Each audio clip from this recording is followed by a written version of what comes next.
Zoti Islami, ju mendoni se ka një dorë amerikane në këtë rast për të goditur Belinda Ballukun? Dhe kjo dorë amerikane a do zgjatet edhe deri te Edi Rama? Nuk mendoj, ai është fakt. Jo, zotri, nuk është për të menduar e për të fantazuar ajo punë. Ai është fakt. Është faktore.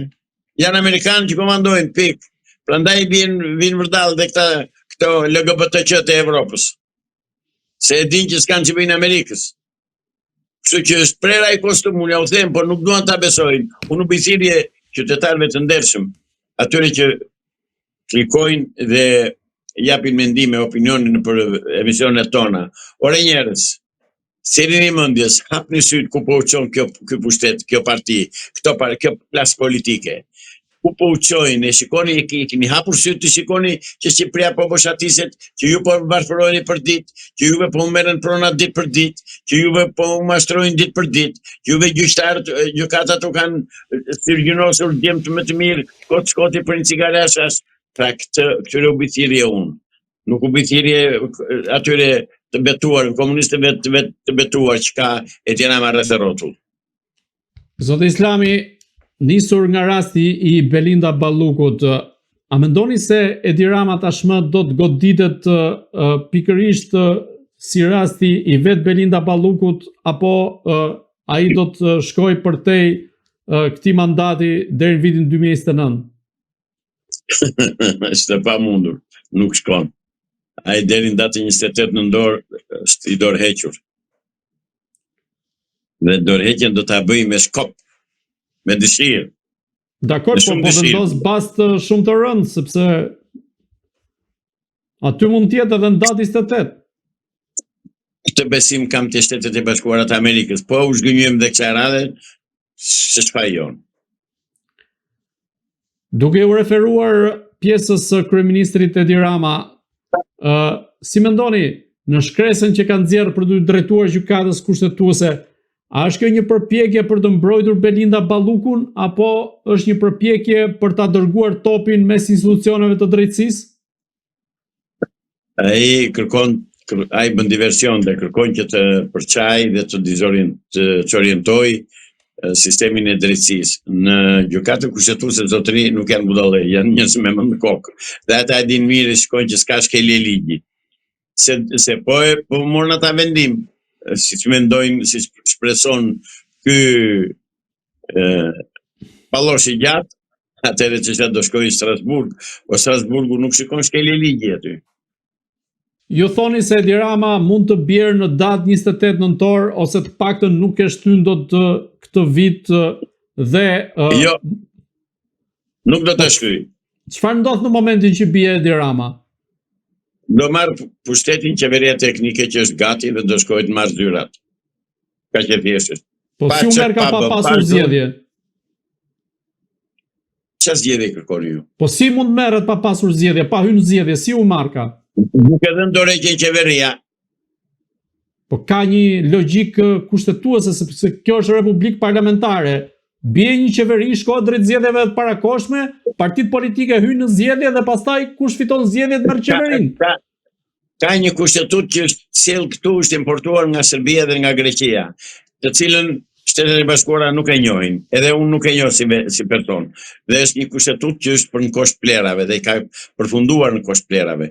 Po ju them prap, këta do japin dorëheqjen dhe pushtetin e merr në momentin që jep dorëheqjen qeveria, zotëri krijohet qeveri teknike. Dhe qeverinë teknike nuk do ta organizojë këto forca politike. Se këta do bëjnë kështu, diç muçua hop kalemi për të, si thon asaj, për të vdekur mall nuk kemi. Nuk është problemi se do i ky hajde se do bëjnë këta një qeveri teknike. Jo. Objektivi është që kjo klasë politike komuniste shqiptare të qërohet nga pushteti. Ky është objektivi dhe ky do arrihet.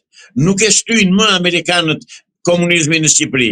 Nuk e lënë këtë çipan të jashtëzakonshëm të maiset akoma më tepër. Dhe me këtë rast do t'i tregojnë vendin dhe Evropës. Që mbështet banditët këtu që vjen ajo nga Evropa edhe thotë zgjedhjet u bën të mira, thotë. Ku ti thotë ajo u bën të mira zgjedhjet? Me këtë tallet ajo. Marta Kosur shpreh që zgjedhjet ishin të lira dhe të ndershme. Ishin aq të ndershme sa që ishte Marta Kosur e ndershme.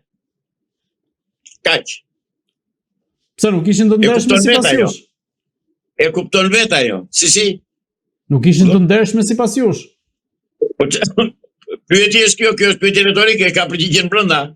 Ti që ishin zgjedhën edhe jo këto, si palëzgjedhje gjatë 34 vjetëve nuk janë bërë të ndershme në Shqipëri. Asnjë. Fare asnjë.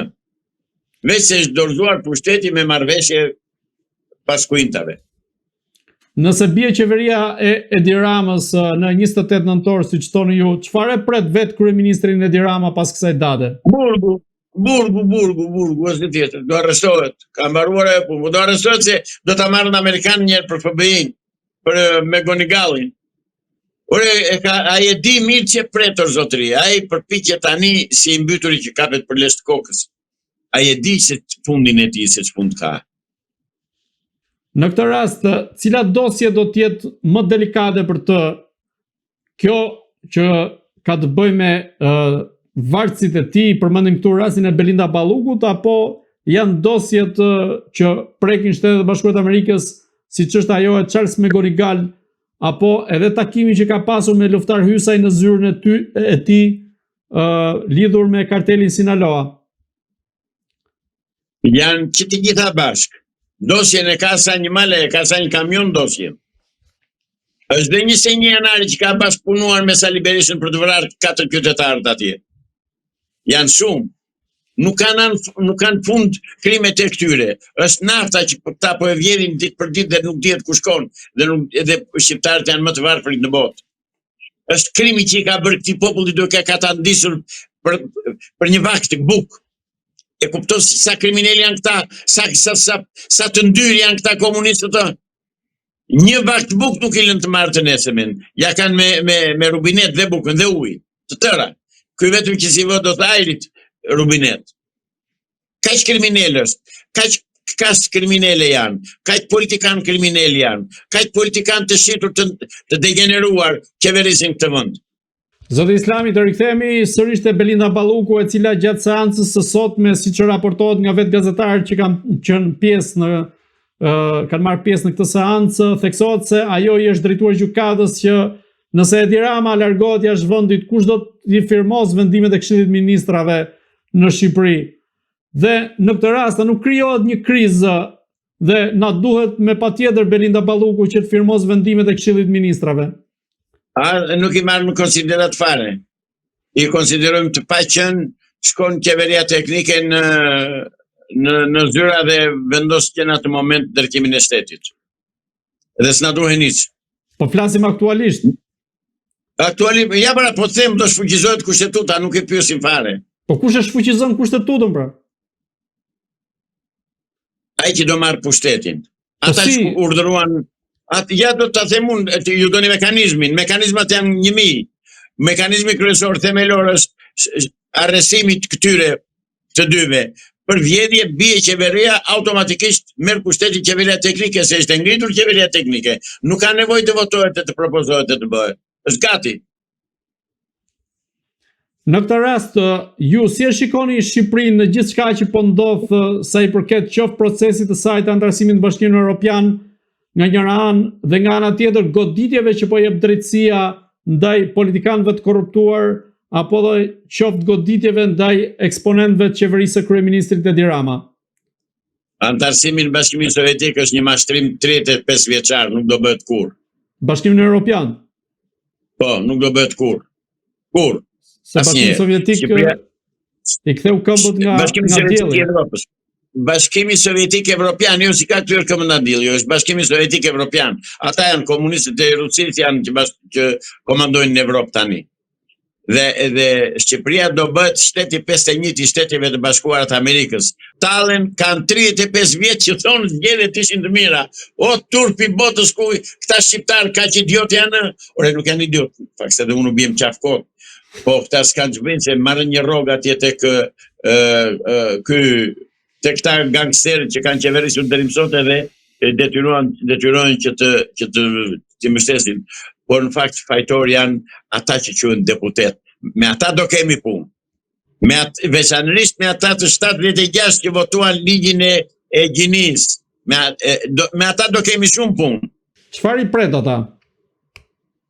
Ata e pret burgimi përjetshëm, zotëri, se kanë votuar një ligj që është antinjerëzor. Është krim kundër njerëzimit. Është genocid. Është genocid, është krim kundër njerëzimit.